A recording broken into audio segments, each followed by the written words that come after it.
We're talking so high, the aliens want us. Only on Leading Out Loud. We're in the aftermath of a powerful new moon in Libra. And we're talking about peace as a power move tonight. Leading Out Loud. Stay tuned. I don't just talk stuff and repeat stuff. I'm living this stuff. And you can thank me for covering your astro. Leading out loud. Leading out loud. Leading out loud.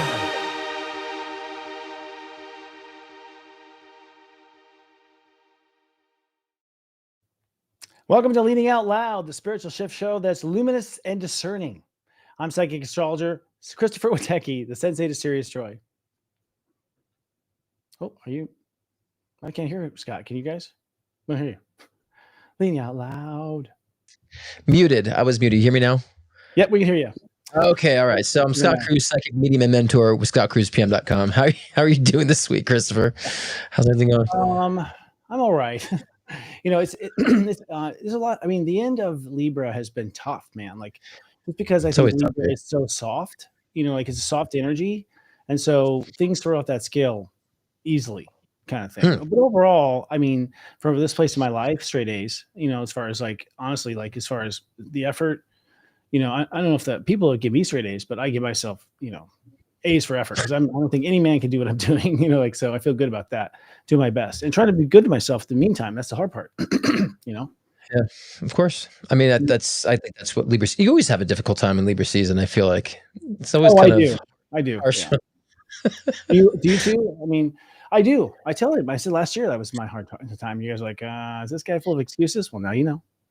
No, it's just it's lifestyle for Tauruses. It's lifestyle, and for me, as the Leo rising, it's my mind. So it's like my mind going back and forth, my lifestyle going back and forth at the same time. Too many things moving. Too many moving parts. Yeah, you know, I've been kind of like stopping and smelling the roses type of thing. You know, like taking a break from the mundane and enjoying just like going for a walk. You know, we have fall here, so it's like the leaves are like gorgeous, like yellow, red, and orange. Yeah. So just enjoying that, you know, season right now. So I've been keeping it very simple. But you know, there has been some challenges where, you know, I've been, you know, faced to like, do I really want to confront this, or can I nurture and confront at the same time? I'm like, I'll nurture this and confront at the same time. So have a couple. It's usually Libra season. I have people who are really testing my patience, but I'm kind of in a mood where like I'm not in the mood for it. So just kind of put it in place, you know. So I'm thinking I'm getting like ascension tests. You know, like these are tests like, you know, for me too. I'm like trying out for like, you know, ascension school, I think. You know, and so all the stuff, the classic stuff that goes back in history is like one last time in a way you never thought of. Boom, you know, kind of thing. And so it's like, whoa. But at this point, you can't spook me anymore. It's just like, okay. But I also feel this other calling too, where it's like, okay, that's it. Sometimes for me, I don't know. I work so much, as you know, that sometimes you just get bored and you need something to like kind of like make it exciting again. And so, you know, sometimes I like it when the world just challenges me everywhere. Because I'm like, sweet, this is going to be, now I can focus and I don't have to worry. You know, it actually motivates me. Sure. Actually, when I hit a challenge, I'm motivated. It's hard to stay motivated when things are going great, actually, for me, because I'm a fixer. You know, when things go great too much, I get a little bored. So sometimes I feel like I crave a little more challenge. You know, I crave something to like push me into like mode. You know, I don't like to be, I'm just not, like you said, not in like thinking mode or projecting mode, or, you know, so and that's creative. And that's to me being creative. A lot of people say creating reality. I'm like, creating reality means that you're actually taking these experiences and you're turning it to something unique in your life. And so I think we're not having those challenges. We're not being creative so much. Well, we went into a lull energetically. I mean, first of all, I haven't seen Hollywood be creative in 20 years. Like, we're not being fed anything new or interesting. You know, like AI is the latest thing we've ever had. Like, we have not had anything new. We've been thinking along the same terms for forever now. You know, right? So that's part of it. I think the planet, though. I mean, energetically, all the planets. It's like we were coming to the end of a cycle, so it really wasn't about creating anything except an exit. Right. You know, like and creating a nice close to this story, and a close to that story. So. You know, but I actually have, I mean, when I can't remember, was it the eclipse? It was the eclipse. The last eclipse, I was just like, bing, like suddenly it just turned on and my creative self just went, whoa. But like, unfortunately, I don't have the time. So like now it's like creativity is like be able to sit down and create something fun, like what you did at the beginning of that video. By the way, good job with the video. Just so you know, good job on the video. That's good. I'm having you show me Grok and I'm like having a blast with creating a whole bunch and stitching it together and editing it. So I mean I've been so in that creative mode. You know what? We're gonna we should start rating the AIs. We're like, okay, Grok, that makes you a 3. Ding. ChatGPT, I'm sorry, you 2.5. You know, Gemini, you're not even on the map. You know, we should someone's got to keep paying attention to it. And the thing is like Grok just did kick ass, man. Like they created this, video engine that basically you take a picture, you put it in there. I'm a full like super Grok, like I don't even know what it costs me, like $20 or $30 a month, but I don't care because it's a profession that we need this. These $30 a month, 23. You got it for cheap. It's $30 now, and they even have a plan that's $300. For like the super. I think you just can do like anything unlimited with the 300. If I can do a feature film, I'll pay it. If I can do a feature film, I'll pay it. You probably can. You probably can. We might have our little time limit lifted. We should look at that, what it costs. It's a write-off. But we're at a point now, you guys. If it's like you can, we saw that. I mean, he won't go into all detail, but like you basically type in a sentence, like you say you want this to happen to the picture, and it does, and it looks realistic. And so we're at a point now. I was talking about film school because in film school you had to like draw every single frame because I was going to be a director. I was like, God damn it, I hate this. Like have to draw every frame exactly, and I'm not an artist. And oh my God, I think to myself, oh my God, I can basically shoot a little miniature version of the film nowadays with AI. Each one of those being the your layout for the film. So it's crazy how much we're leaping. So if you imagine it now, you can have it done. Anything you imagine can just be done. Anything. Yeah. So it's like whoa. And pretty realistic, and a little bit of humor in there. Totally. I think this technology has been out like decades ago. We always get it late, right? As the world society, we get it so late. They've been having this for a long time. I just think the whole reason for that is not so much for an agenda, but they have to it takes a lot of processing power and to do these things in these servers and to cool it down. And so they have to find ways to be efficient, for all of us. So I think this is all recent. I mean, anything we knew about it years ago, we knew we could do it. We knew how to do it. We had theories for a long time. And probably stole stuff from Alien Crafts and stuff like that, but I don't think we had it's the manufacturing that's a problem. It's like all the chip manufacturing over in Taiwan, is really why this is all happening because they they just don't stop with their technology to make chips, and as a result, chips can be made faster, and every year they're made faster chips, right? Of course, and the factories that can produce them. That's the other part. You remember back in the 80s, the computer was like the size of a room was only like 500 megabytes and the computer's that big. Now we have like, gigabytes and terabytes and little sticks like this now. So, we'll get there. We had like a 46 meg hard drive. Yeah. Our first Dell, my family, my dad went Dell from the beginning. He felt Michael Dell's stuff. He's an engineer. Crazy. Well, we're in this place now and, it's fun. We're going to have some fun. I think it's time. Honestly, this is like sort of where we're going with this. I feel like, I don't know what it is. It's totally eluding me. I might get my own problems that are hitting me, frankly, my own challenges. So like now at this point, I'm like, Earth, you have problems? Oh, okay, fine. I'll come out of work and talk about it. But I got my own, I don't know. Now I'm wondering, is the frequency wars that everyone's own shit hits them? And it's not something global. Is that everybody gets their own crap come on at them? Because that's interesting. For me, I'm passing tests, man. They're coming left and right, and these are themes that go all the way back to the beginning of my life. And so I know this is like a final. I'm getting finals in. Yeah, and that's interesting spinning. So everyone's like the global, agenda. It's like, what if it's our own karma that we're living that's creating all these results, and it's really us? And when we have our awakening and our enlightenment, then all of a sudden things do actually change magically and quickly. So I think that's what we're going to experience. I think that is a real awakening. Is that we've changed so much, we've altered so much. The things that have actually been rendering our limitations just kind of like snap out and disappear, and we'll think it's magic. We'll feel like it's a resurrection, or a rapture. We'll feel like that, but it's just like we've shifted so much that I think that these limited paradigms just break, and I think that period for me is what's going to be kind of magical, more metaphysical, more like 5-6D, because I think we'll start seeing a lot of slippages like that, at that time. Well, I mean, I'm a person that's always gone the extra mile to make something work. And that's really turning out to be a bad idea, in the long run, as I'm like, my wisdom is going like, why why are you bridging yourself to a crocodile? Why? Like to myself, but the thing is like, I think I'm at a point now where I'm like, no, I'm not gonna, like, it's okay that, I can't relate. It's okay that I can't relate. It's okay that because I always worked hard to relate to everybody. I've had that same problem my whole life, and I realized you can't relate to everybody. And even if you could be so keen and so refined on your approach, there's always gonna be somebody that's gonna not take it the right way. So, I had to really kind of understand that part, and I always want to help everybody, get through to everybody. It's like it's just not possible. It's not realistic, And so that's Yeah. a kick in the nuts. That's a kick in the nuts of someone who wants to help and and mentor. It's a kick in the nuts, but it's something that's also freed me of that responsibility, and that just happened just recently. Someone just I was giving so much care and nurturing to someone, and they spun what I said out of context and kind of demeaned for my approach. I'm like, what? And so, and I didn't get upset. I was just like, look, I had to re-explain, and this is what it is, So, if someone doesn't grasp it, you can't blame her. You can't blame yourself for that, And I think there's something that where I used to blame myself for that, And so that's Libra seasons helped me change a lot of that aspect.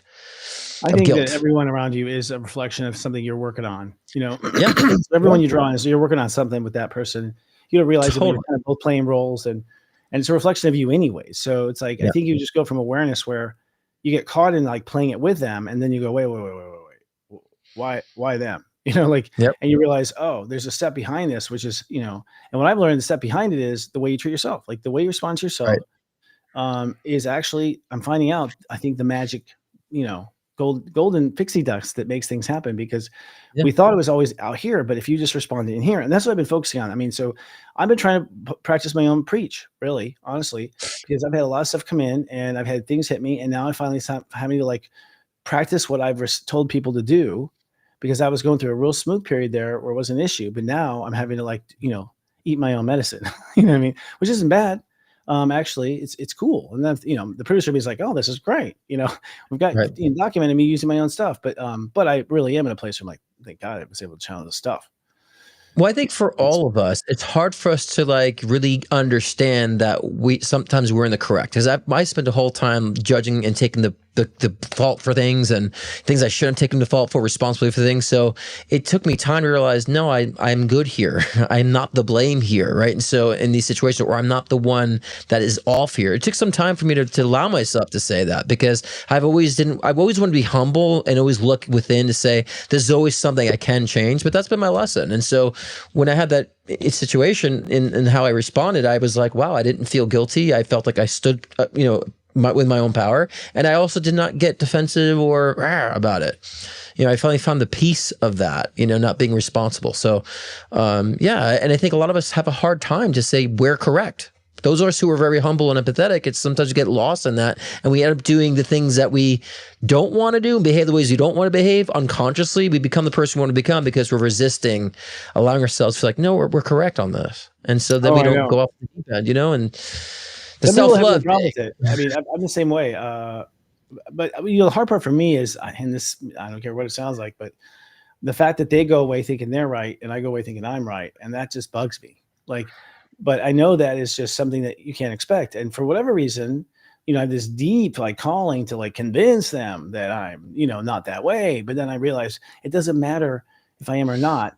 Whatever they need to see and believe is going to be what they need to see and believe. And I can't. 100%. So I have to just get out of that care at all, kind of thing.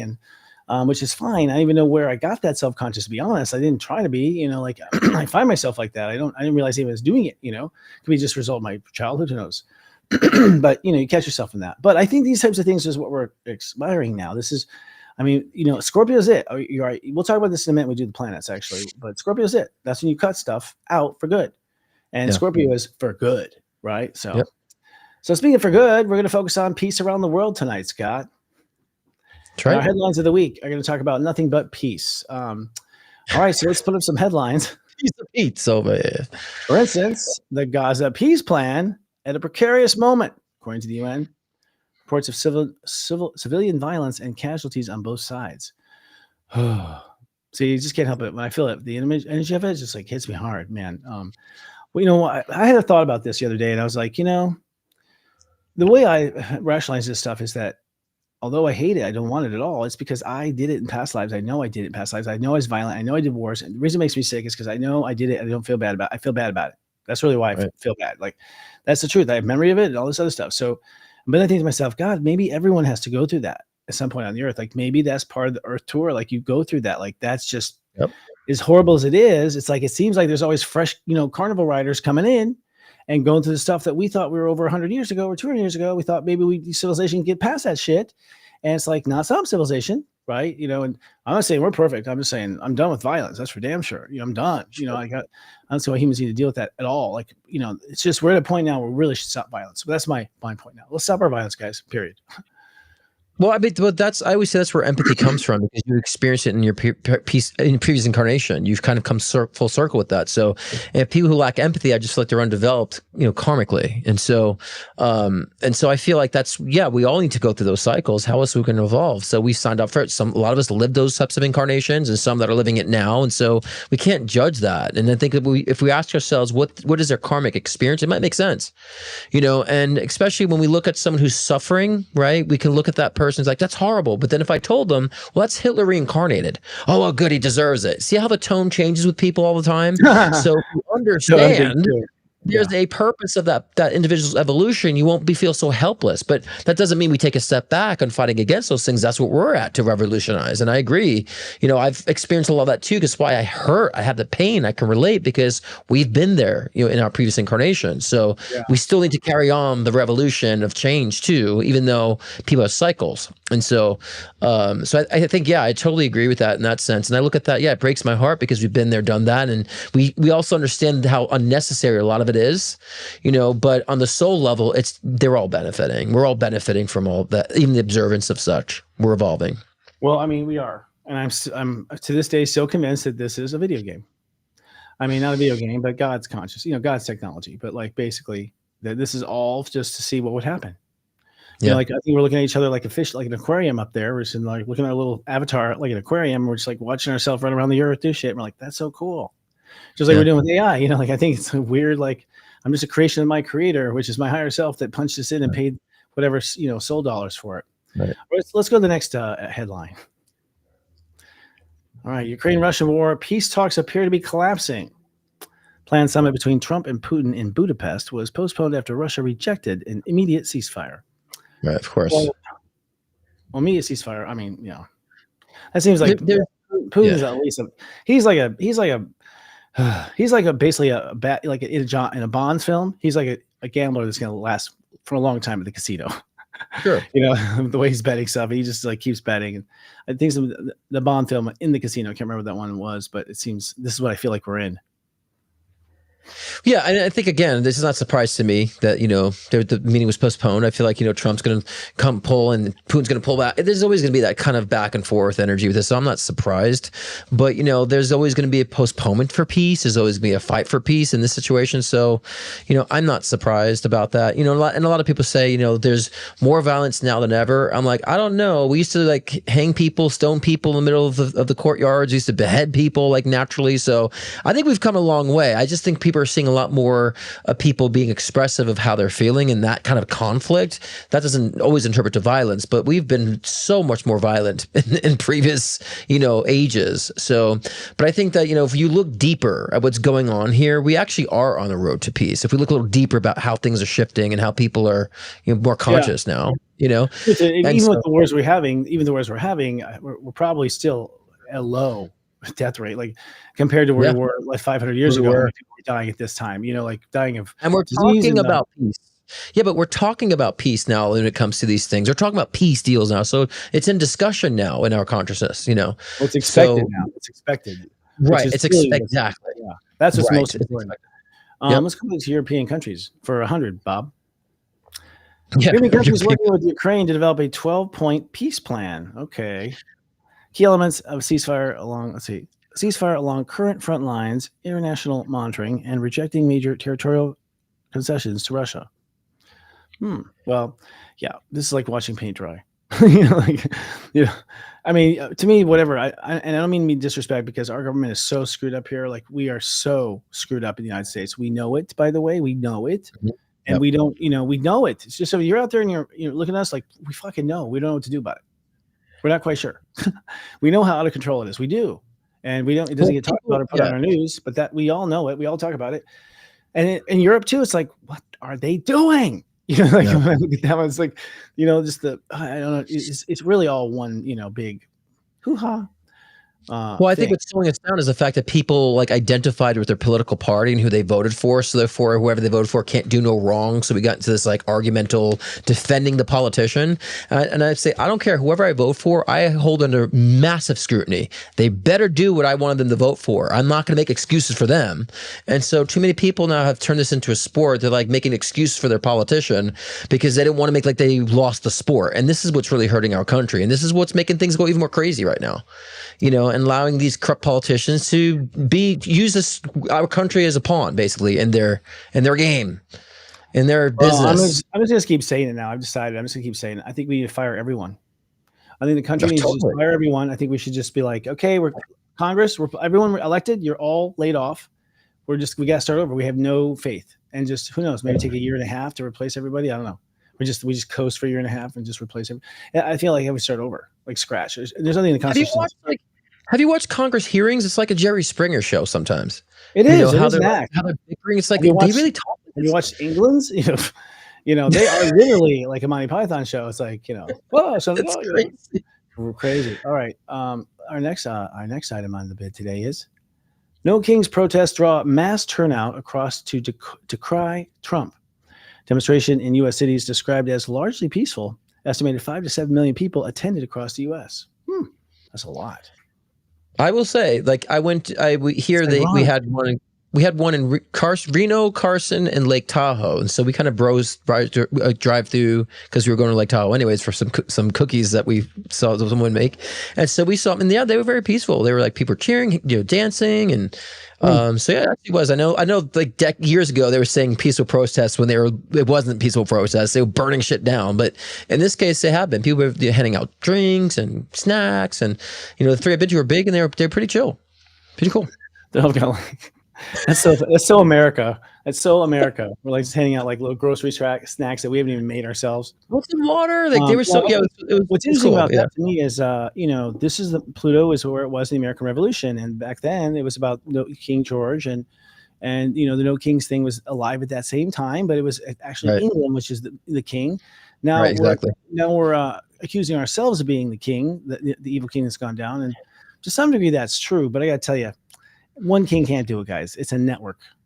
It's a network of different people. Of course. Do stuff. Just so you know, it's never one king. And Trump isn't being stupid on his own. He's got a whole network of people being stupid with him. So he's not the only one to blame. He's got a whole group of people behind him. I think we should just get some popcorn and sit back and watch this thing. I think we should just watch it. I think our greatest power is to sit there and not comment. Yeah. I think honestly, you want to scare the shit out of everyone. Stop commenting. Just stop. Just don't let them guess what you have to think and say. Just let them guess. Let's just they talk about like 3 days of an outage or something, the internet going down. What if we just hijack that bitch and be like, okay, 3 days of not commenting. And we go, see what's like without us, bitches. Amazon, no sales. You know what I mean? Like, seriously, that is really like a moment there. Well, you hit them where it hurts in their pocket. You don't with the sales, you don't get any sales. That's how you really hit them in the nuts, with that. It's the fact that the people are united. That's what scares the shit out of them. Is that the people are united. That's what scares the shit out of them. Okay. And I used to scoff at protests too with these stupid things like, oh, well, they do, just people screaming. But I feel like it's more about unity now, less about like, oh, I'm protesting. It's just more about let's come together. And I think my tone changed on it a lot. I used to kind of like make fun of that, all the protests. But now I start seeing a little differently. I'm like, people just coming together, and I think that's a good thing too. So we should celebrate. Right. No, I think you're right. I think it's going to be cool to get along with Americans for a while. And then after the period ends and we do whatever, we'll hate each other again. Right? Like that. I mean, or just be annoyed. I mean, but I don't think we'll ever go back to where we were. I think we've been egged on by media and everything. So 100%. Yeah, I was, we've been gaslit by the media. That's what we've been. That's totally gaslit. Yeah. All right. So 31 Atlas headed to its closest point to the sun around October 29th. Researchers say that this will provide a key window for observing the mysterious interstellar object. Well, this is is anyone getting close up of this fucking thing? Like, can we zoom in on that thing or not? Like, they were showing it like on, like NASA was doing a live stream showing that, and it looked like this weird shrimp creature, and then like everything shut down. They ended the stream. So, wow. And this question when it's part of Project Bluebeam. I don't think it's part of Project Bluebeam. I just think again, it's a piece of an alien spacecraft. And so I find it interesting how they're being so, make it such a big deal in that sense. But, I guess it's studying, something from an interdimensional, space planet or whatever you want to call it to be. But yeah, I mean, I'm confused on why they're painting it the way they're painting it. Oh, it certainly is. I mean, whatever it is, there's some sort of agenda. I mean, there really is. You can feel the agenda. I don't know what the agenda is, but there's, it's just this. We all know that this stuff doesn't happen very often, and all of a sudden it's happening more and more. These kind of stories and these kind of mysteries, and we're led to be mystery here, mystery there. They're talking about UFOs coming up from out of the water again on the news and like saying it's real, it's really real. No shit. Have you not watched anything on the internet? Are you really pretending that it hasn't been around, like floating in everyone's email box for 20 years? Come on. So this is where I'm like. Someone just said here too that I just watched Bashar say Atlas is, and I've watched Bashar for 20 years. What is it? But he's saying that Bashar says Atlas is just an asteroid that has alien technology attached to it. It's taking readings on a variety of categories as it's passing through our solar system. I don't know about the readings part. I do feel like it's alien technology, like a piece of a spacecraft. Do you feel that? It doesn't feel like it's actively. I don't think they would need to have that. You know what? Honestly, that's what I felt when the honest to God truth is when someone asked me what it was or whatever, you did maybe, or when it came up, I literally saw like an empty ship floating through space, like it'd been abandoned or some piece of garbage. I said it was a spaceship turd is what I called it when we talked about the last time. It's like a turd from a spaceship that just got, broken off. It didn't feel active to me because I think alien interdimensional beings already been monitoring us and measuring things in different ways. So, so who knows? Boy, have they. Who knows? All right, so that's it. We'll see what that is. Now, the other thing I picked up, I'll just say it for the record, is like I got the feeling that like it's going to lead to the discovery of like a Gulf Stream in space. That there's like streams, like rivers in space that we didn't know about, and I feel like it's riding along a river, of gravity or something. That's the other thing I picked up on, which is all. I mean, it's totally intuitive. I have no idea. It's just. I like for that they're starting to see where it derived from. So I think there's a lot to look in with that. It's just I wonder why they're painting it in different ways. Is my question, but yeah, we'll see. We should talk more honestly about this later. But there's a lot of. I mean, we should try to get. Let's talk about that on commercial. Actually, I'll try the on commercial. We'll take a quick commercial, folks, and we'll be right back. This Scorpio season, embark on a journey of self-discovery. Create your soul manifesto. Unveil your purpose.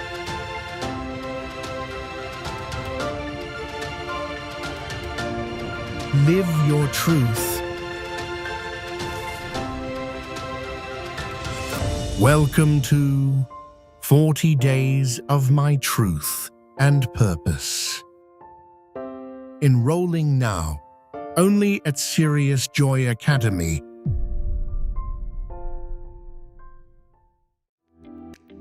Hi, I'm Gwen English. I'm an artist, astrologer, teacher, and lifelong practitioner of the intuitive arts. Join me during 40 Days of Truth and Purpose on a creative adventure with the Heartspeak Oracle, a creative path to self-love. Heartspeak Oracle is a guided creative course designed to help you connect with your higher self, inner wisdom, and divine guidance. As a companion to Christopher Witecki's 40 Days of Truth and Purpose, this journey invites you to create your own intuitive oracle deck. No art experience required. If you can cut, glue, and open your heart, you're ready to listen and let your heart speak, connecting you to your divine truth and purpose. Join me this Scorpio season as we dive deep into the magic of truth and purpose with the Heartspeak Oracle. I look forward to seeing you.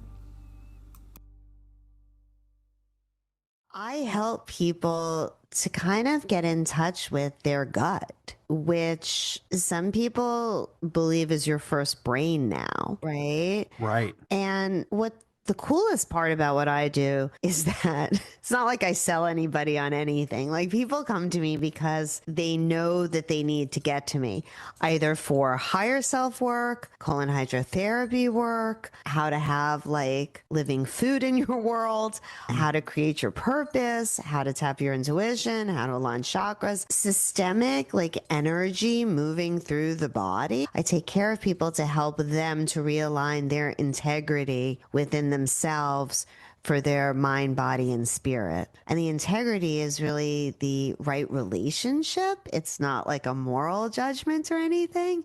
It's just right relationship. And I feel like a lot of people in this world know that they're not in right relationship and aren't always sure how to get back into it. All Gwen's right. I love Gwen's ad. She looks great. No, she looks really fresh. She looks good. She looks happy. Gwen's looking good. I haven't seen Gwen in time. She's great. In fact, actually, it's amazing. we announced today Robbie is pretty much stepping down, but she's going to stay for Mega Monthlies. She's going to be part of one show, like our flagship, astrology show for the internet. So like, she's like our flagship. She'll be there for the supreme ship, but not leaving. It's a great model actually, but she's got her own stuff she's got to do, and she's seeing everything go down, and she's like, I got to get to my mission. And we're like, we get you. Mm-hmm. She's been wonderful, and Gwen is stepping in to replace Robbie on weekends with Pep Talks on the weekends. And Gwen, her and I were friends 30 years ago. I mean, she introduced me to astrology. She introduced me. Yeah, it's amazing. She said, basically said, you need to learn this. And then she found a teacher to teach me privately. She found my first private teacher, which I made all my family go. And I bought everybody and my mom, my brother, them all like a ticket to this, to learn astrology. No one went but me and mom. Mom didn't even do the homework. I was the only one there doing the homework and doing it. Yeah, But it's my only way to have it. But yeah, and that was Danae. She was amazing. Yeah, it just blew my mind how far. It's awesome. It's great. Yeah. So it's cool. And I think, one thing I've noticed is like Serious Joy in particular, like the team is forming. Like we're getting like the best people for the best job. Like, and that tells me something's about to happen, other than what we've been planning, Sure. The A team. Yeah, totally. And you're part of that too. Oh, but you're yes. Yeah. Wow. I've been loyal. I've been very loyal, especially to LOL. I'm like, nope, yeah, I'm not abandoning the show. I also do great, so no, I'm very committed and loyal. Oh yeah. Dude, we both are. That's the problem. So, all right. So it's 29 Libra. I'm on the edge of Scorpio, basically, as we shoot this. I think we might be in Scorpio now. I have to look at this, the planets. I don't know if we are. Someone can tell me. But no, it's later tonight, actually. But we're on a kind of killer bus here. We have this last week. We basically wrapped up the Libra week energetically. We were putting the finishing touches. And what is the Libra at the end? It's your relationship to the future. So it's like, is the future bleak? Is the future good? What is the future? Is the future something I'm regretting? Is the future, what am I afraid of? So, that Libra's relationships and like the highest high of relationships is what is your relationship to the future and your life, right? The big ones. And we had a new moon at 28 degrees yesterday. And this is the first of 6 new moons at 28 degrees. 28 is like create a nation, create an empire, it's the highest create there is. It's the highest manifest degree there is. And so for 6 consecutive months, Spirit Universe has us doing nothing but create big things through Scorpio, Libra, Scorpio, Sag, Capricorn, Aquarius, and Pisces. Those are the 6 signs that all get it. And then it goes to another new moon's degree. So that tells you right there, the universe, basically God is installing the warehouse for the new earth. Energetically, like the consciousness is there and ready to be filled and grown. And that, it's amazing how that happens. Now, all the full moons for about 4, I think, maybe there's a break, 4 or 5 full moons are 13 degrees. And 13 is exactly what you think. It is destructive. It's an Aquarius degree. So that's 2 or 4. But the reason why it's destructive is because we haven't built any of our life on these principles of, go with your heart and follow your heart and let the heart, let like hearts be next to like hearts. That's the age of Aquarius. So when you have like this blast of 13s, when all you're built on is like 8 greed and 9 greed, 8, 9, and 10, like the whole world's built on 8, 9, and 10, it could be kind of an earthquake. So we have like several earthquake karate chops to the, in the next 4 or 5 months, in each month. So that's the big picture of things. So I think, just to wrap up my little segment here, Scorpio is about the boundaries. It's about Scorpio is where the line is, where you draw the final line. There's a part of your soul that does nothing but draw the line. And that's necessary when we incarnate from the kingdom of heaven, because we don't have boundaries up there. There's no separation. So it's a whole new trick for humans or for souls that are playing this game, this adventure game. And so, our ability to have boundaries has also been limited by slavery and things like that, where people just didn't have any option or right or any right whatsoever to say where the line was. So not only is it weird for Earth, but it's like we didn't even get a chance to start on it. The millennials, this is the first lifetime. For millennials, this is the first lifetime they get to have boundaries. That's why they're like so like totally absolute about it, because they're like, calm down. A couple lifetimes you'll be more chill about it, like. But so anyway, so this Scorpio season is going to be, because you can change the boundaries to anything, because you have the glue, and that's what our 40 days of truth and purpose is. By the way, if you don't know your life and where you're going, come fucking take that at my, at our school, our academy, because it is excellent. You'll know exactly who you are and what you aren't. And if you do it in Scorpio, you can't lie to yourself. You're gonna get to the core truth. Like, it's just like a quick band-aid to knowing what's going on. But so I think we come out of this really different. So I'm going to end this with, like, by Thanksgiving, we've changed. Yeah, which is right around the corner, actually. But, and I've been saying, too, we're entering a period of solidification and crystallization, because as we're karate chopping things out, we're actually solidifying what we want to be left over. And we're getting rid of the things and trimming the fat of things in our lives that have been over-encumbering us with too much of unnecessary weight when it comes to things that we've been holding on to, that we know that it's not really part of our future. Because a lot of times we have ideas that feel like, I never got that done, or I should get that done. And then we look and we reflect, realize I didn't really want to get it done, nor do I want to even try to get that done. So we're cutting all that fat out, and we get to really kind of have a more of a cleaner focus and perspective of where we're actually going to really place ourselves. We went to a grounding period as far as where we want to situate ourselves, but now we're solidifying things. We're crystallizing things. This is where our manifestations, call manifestations with the air quotes, this is where the fruits of our labor start to blossom, and we start reaping the rewards of what we've planted. And so we'll start seeing those relationships come into gear. We'll start seeing the communities start being attracted to us, but also us being attracted to newer communities too, with the right people in our environments. We'll start finding our voices being met and heard and understood. We'll start finding our creative expressions are being received, and we're locking in the way where we decided that we're going to do things in our own voice and our own unique perspective, without having reservations whether or not people are, approve or not. So this is a wonderful time. And so, yeah, I like when you said about cutting things out and setting boundaries. It's more about, to me, setting the parameters. If we could use the words, I'm setting my thresholds, my parameters. This is how I'm growing. This is the direction I'm going. And I'm not like a good waver off my path any longer. So we're totally solidifying our future paths, but also allowing the things that are truly meant for us to crystallize finally. And that gives us more of that grounding, solidification, more of a boost and encouragement to move forward. So that's what I feel like is we're embarking on for Scorpio season moving forward. So it's pretty exciting.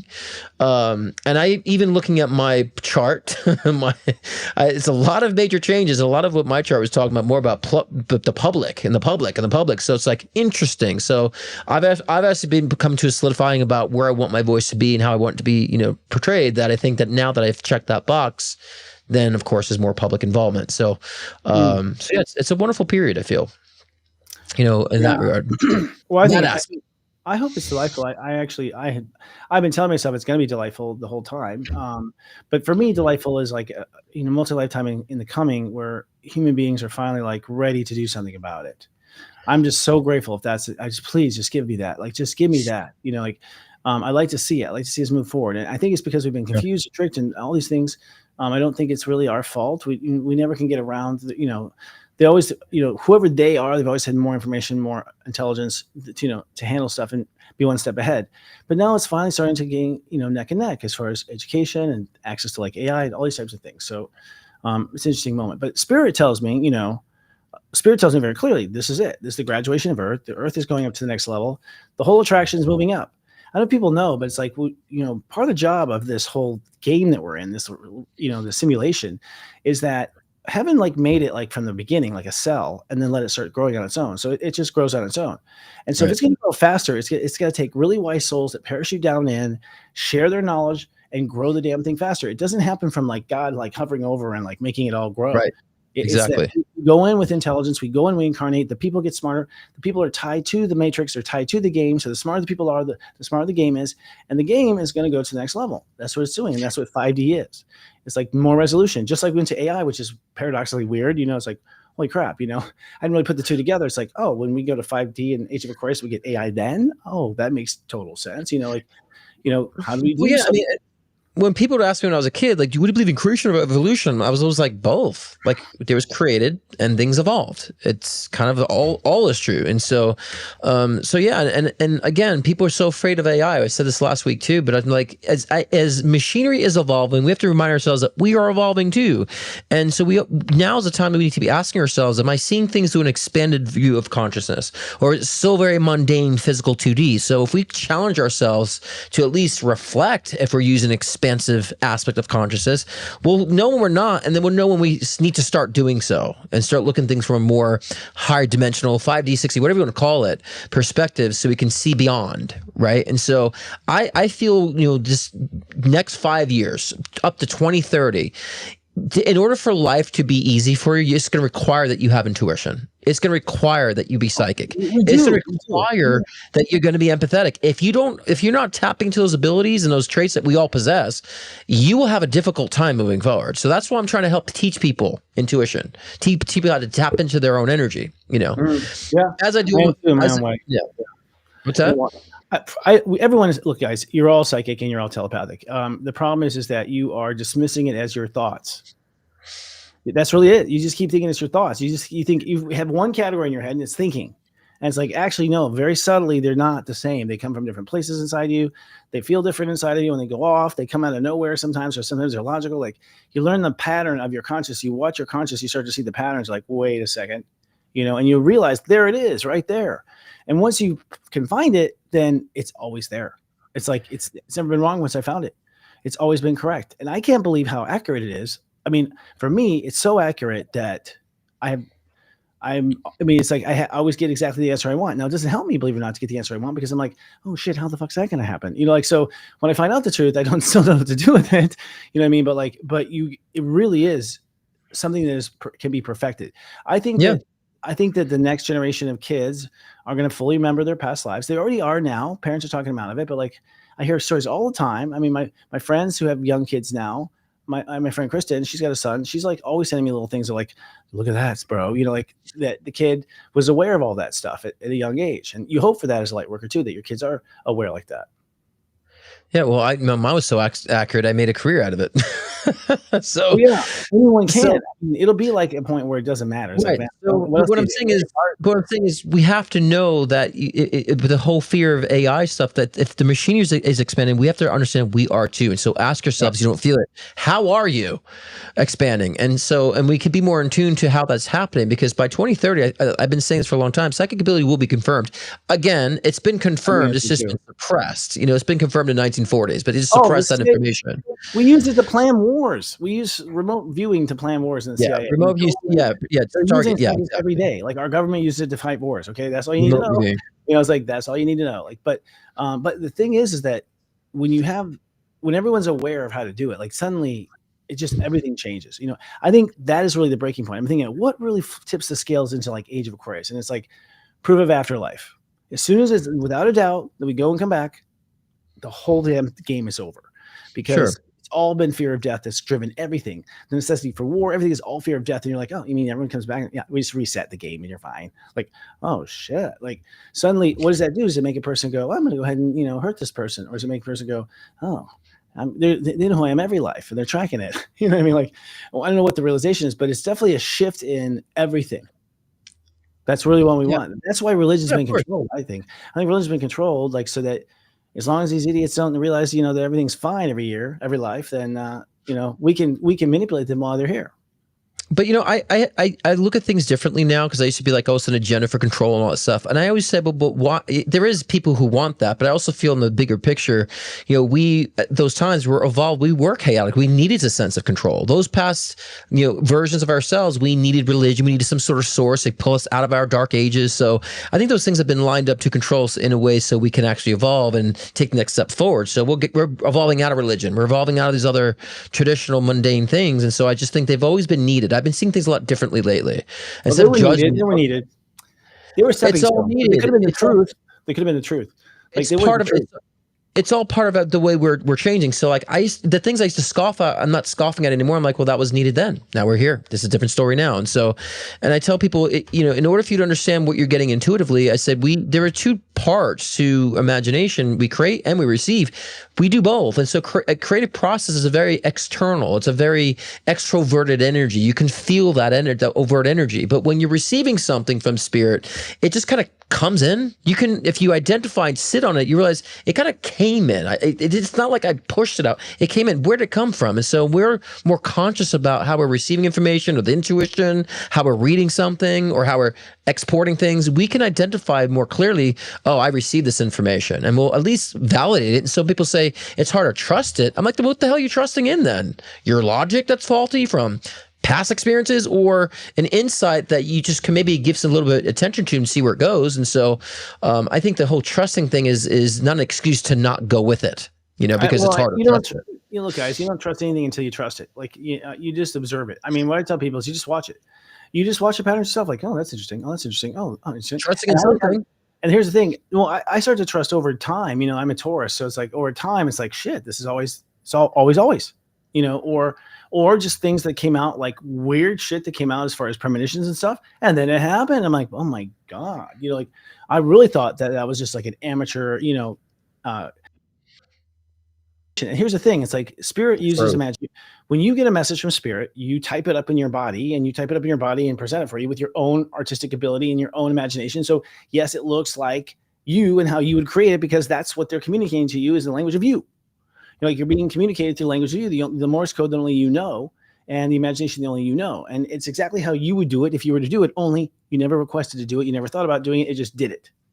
Well, yeah, your energy is creative and also receptive. We just have to understand our duality and at least the multidimensional aspects we have. But, it can be difficult to tune in, but, that's why I do offer Intuition Builders courses on my site too, as well as live readings and mediumship sessions. But also I do my live shows every Thursday. Tomorrow I'm talking about Hauntings Decoded, the differences between ghosts, spirits, all that great stuff. It's perfect for Halloween season right now. So I'll also be doing live readings as I always do every Thursday at 6 p.m. Pacific time, 9 p.m. Eastern time. Join me tomorrow. And of course, if you want to book a one-on-one private reading with me, it's scottcruzpm.com. And again, I do offer live readings, mediumship sessions, and also, like I said before, Intuition Builder courses to get you in gear to understand what your abilities are and how to harness them. So check me out either tomorrow. Is that a Halloween costume? Yeah, it's a Lucifer type of costume, perfect for Halloween. Yeah, let's check it. All right. That's not my regular wardrobe. No, it's. Do we have a commercial? Do we have a commercial or do we not? If we do, we should roll. Nope. Scott Cruz is popularly known for his life-changing one-on-one readings to also guide in your soul ascension journey. With life readings, get insight into your relationships, career, health, trauma healings, past life regressions, and more. Want to connect with a loved one who's transitioned? Scott's mediumship session can be the gateway to you and your loved ones in spirit, bridging the gap between the physical and the spiritual realm. If you want to enhance your own psychic ability, Scott's Intuition Builder session can help expand your psychic and mediumship abilities. So sign on to scottcruzpm.com to book your own personal session today.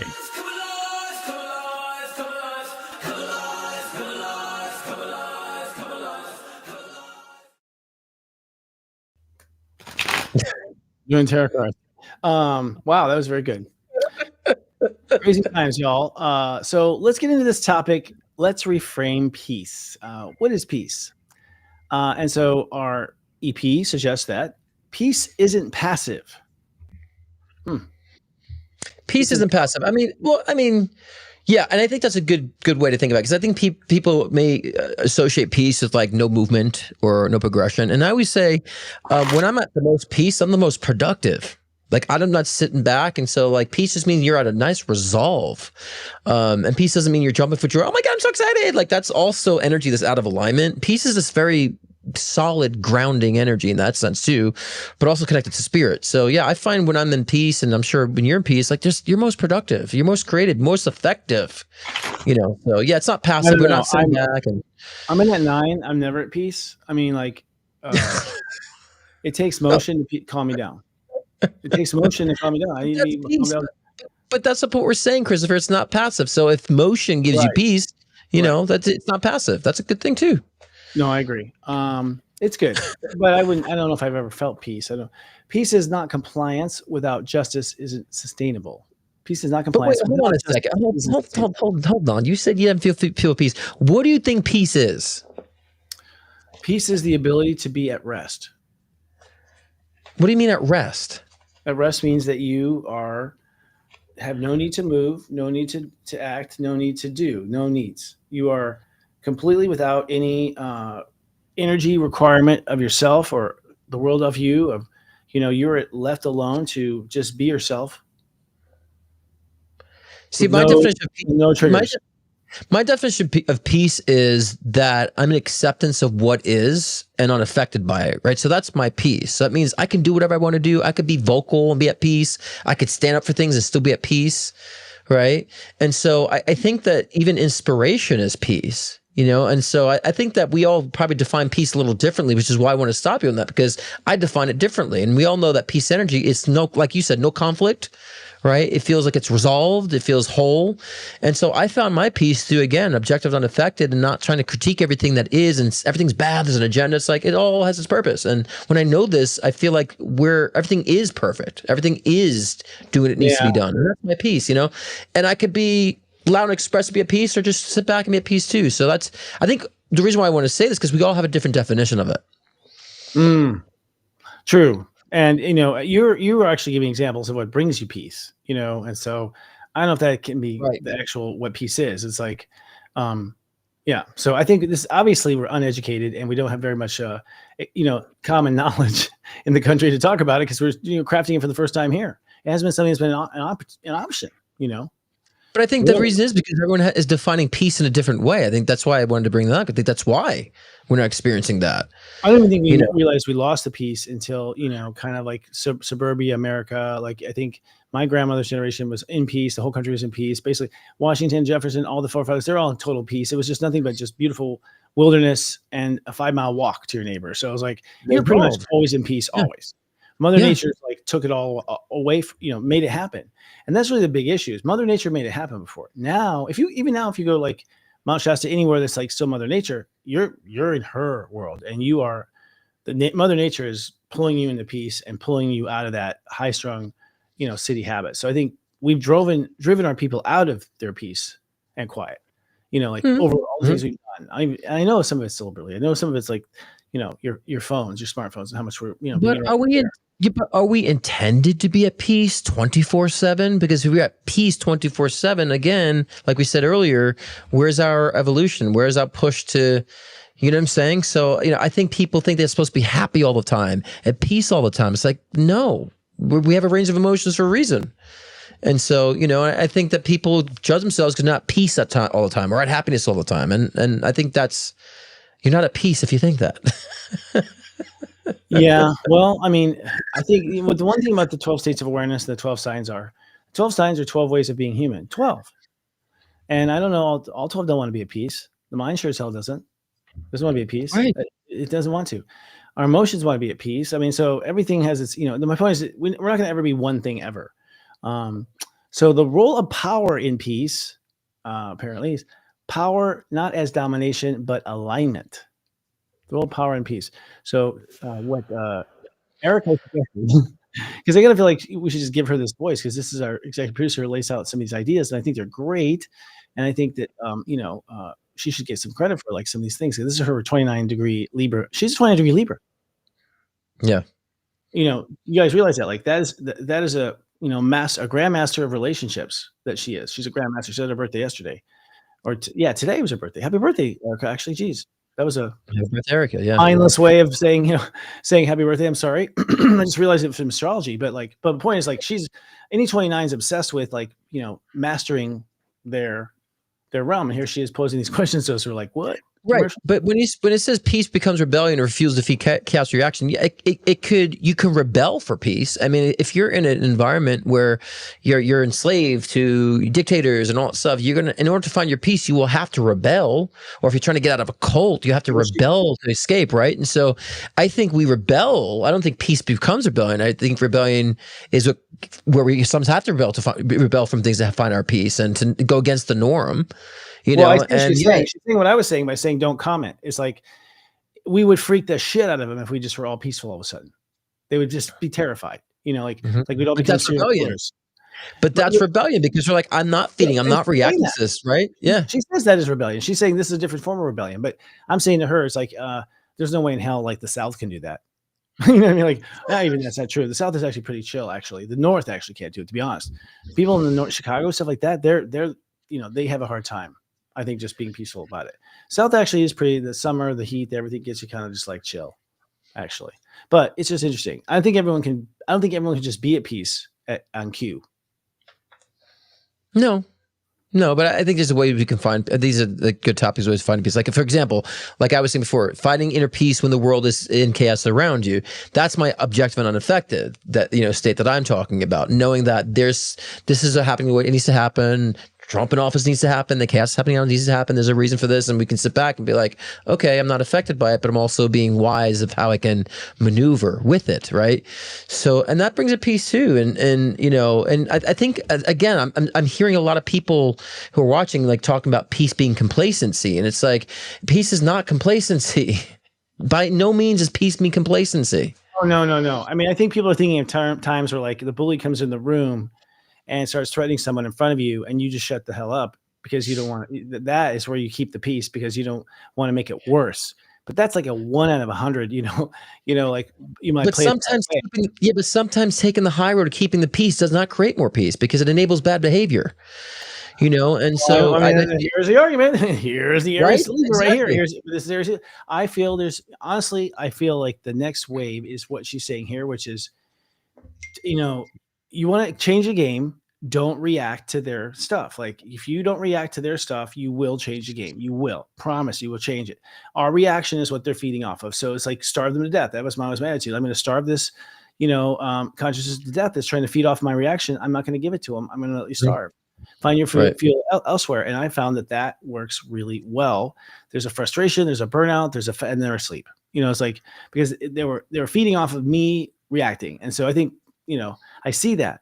Still, though, people are so angry they haven't processed their own stuff. It's really hard to hold yourself back when you yourself. Yeah, but we have to stop being so black and white. Every circumstance is different. Every reason's different. So we got to stop being so black and white with everything in general in spiritual communities.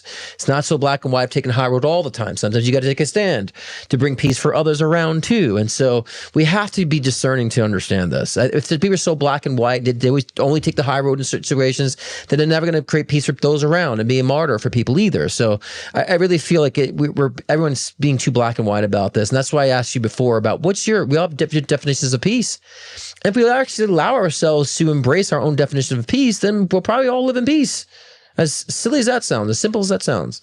We will live in peace. I mean, I feel the earth is destined for that. I feel like that really a lot of the ruckus is man-made, deliberately man-made, just like a little brother that won't stop fucking hitting the drum over and over again at dinner time. You're like, stop it. As kids, we demonstrate these parts of ourselves all the time.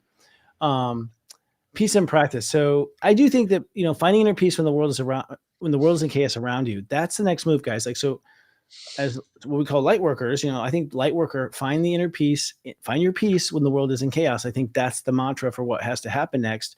When the world goes a little schizoid and goes whatever it does, we have to keep our inner peace. That's, I feel, our job is to stay our peace, because as long as a percentage of the intelligent, grounded people remain calm, the overall tone of everything just stays there. And I think that we are capable of it. And, we're also so tired of seeing the same old shit. It's going to be like, yeah. Mm-hmm. I mean, part of me is just like, show me something different, like kind of thing. I'm at a point where I'm not getting spook boo, I'm not going anymore, so peace and practice. Choose stillness before you choose words. Oh man. Oh, that's a hard one for me. Well, I mean, this is a simple way of saying, think about what you're speaking about. I mean, honestly, choose stillness. But that's another way. Some people have to like sit and be quiet, but I think that that's the practice that we do. This way we can actually think before we speak. I think that's kind of the cliche that she's meaning. So this way we speak with purpose and speak with refinement. I think that's what the goal always is. But that's if people just like, a lot of people reactive, Christopher. I mean, that's the problem with our world today. People just react without thinking, and they're on a program and a loop subconsciously about what they've been fed. So defending that belief, because if they kill that belief, then they're dead. Their identity goes. So it's just respond, react. And that's what we got now. And so the stillness is definitely going to help people to find like where they sit and where they really situate themselves. And then they'll have more peace with that when they're out of a loop. It's like it's like an animal that's suffering. I see just some people just suffering in this loop, and it's like, it's so stressed. It's a stressful state. Yeah, it is. And actually, I mean, the step system shows you how conscious stacks. And so, you are not supposed to speak up according to step system. You don't speak or think until step 5. It's the 5th step that you actually bring the mind and the mouth into it. And it's the 9th step that you actually do something about it. So we are bringing the mouth and then 9. We're going 5, 9, 5, 9, 5, 9, 5, 9. Well, you were just describing as 5, 9, like mind, ego, mind, ego, mind, ego, mind, ego. The ego pisses off, the mind takes off. It's like two people fighting, and the ego barks, and then two dogs are barking. The mind barks, and then the ego barks, and then the mind barks back, and the ego barks back, and that's what we're just back and forth, back and forth. Yeah. All right. Yeah. Yeah. That's it. We've solved everything. So yeah, stillness is hard for me, but that's my own thing. I'm kind of like, I don't know, my energy has always been off the hook. Like it's just like I just want to fly like a hummingbird. I just want to do create rituals that regulate your nervous system, breathe, nature, meditation. That's me. But look, and I tell people, if you can't be still, at least process shit. Like, at least be objective. And I always say the solution for the final thoughts here is to really do things consciously and ask yourself, are you doing things unconsciously? If you are, to be more conscious of what you're doing. A lot of people eat unconsciously and they wonder why they're getting away with their health is bad. Be conscious of whatever you're doing. I would say that's always the goal in whatever you're doing, because sometimes our brain gets stuck in these loops, like I said before, and we're just kind of repeating things unconsciously and saying things unconsciously. And so that's the key to peace. Conscious of how you feel, conscious of how you're treating others, conscious of how you're taking care of your body, conscious of how you're participating in things. And I think once we are aware like that, then we understand where we stand and where we need to go and how we integrate with other people. So that would be my final thoughts on it. I think people aren't interested in themselves enough. For one, that's part of what holds it back. But my final thoughts do with this upcoming week, because this is going to be the most intimate week with yourself you've ever had in your life. The most intimate week you've ever had in your life. This is the most intimate. When I say most intimate, you're going to get the most real with yourself you have ever gotten in your entire life. And that's mostly because we've cleared a lot of garbage out of the attic and out of all of our psyche. And so we just haven't had this clear of a view before. First of all, we just didn't have this resolution. But it's also because it's like an end of a huge era. It's a huge turning point for everybody. Everyone's done, and ready. And so when the entire population is done and ready for something, watch out. Things are about to change.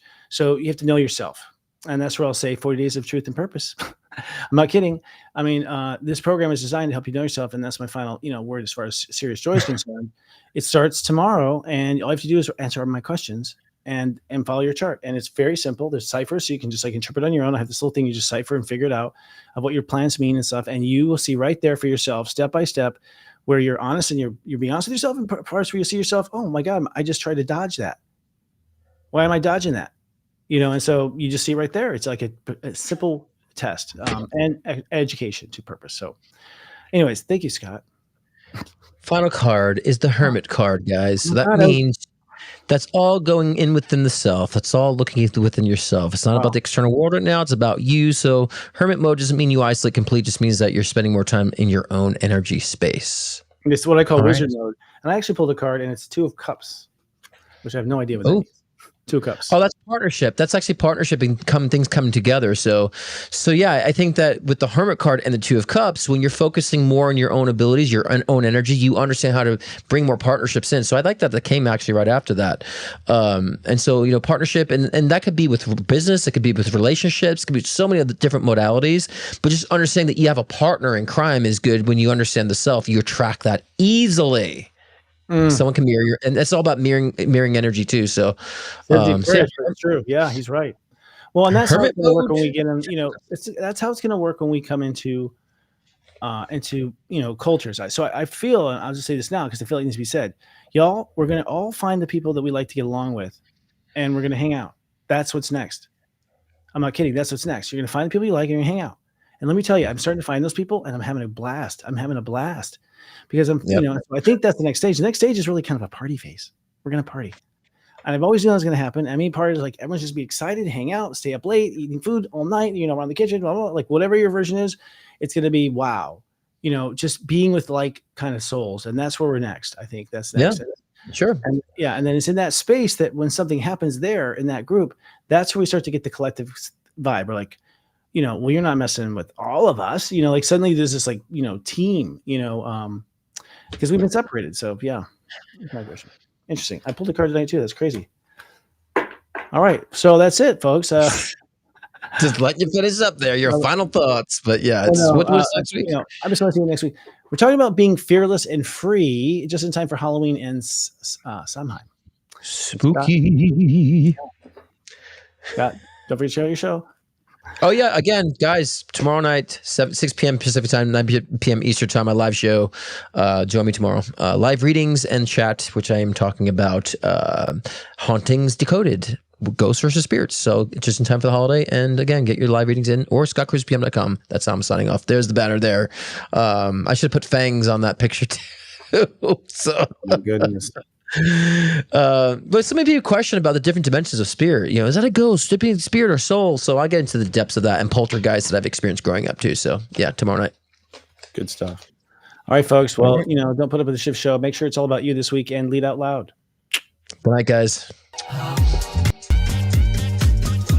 You have your show tomorrow too, right, Christopher? We didn't talk about that. Fridays. Well, no. You have your show on Friday. I'm moving it to Sunday now. Sunday, interesting. I'm gonna move my astrology to Sundays. Did you get a consensus on that? No, it's spirit. It's spirit. Interesting. Okay. AI says the same thing. No, I'm not kidding. I'm serious.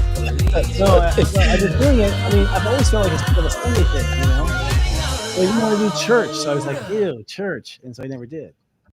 Coming up on Serious Joy.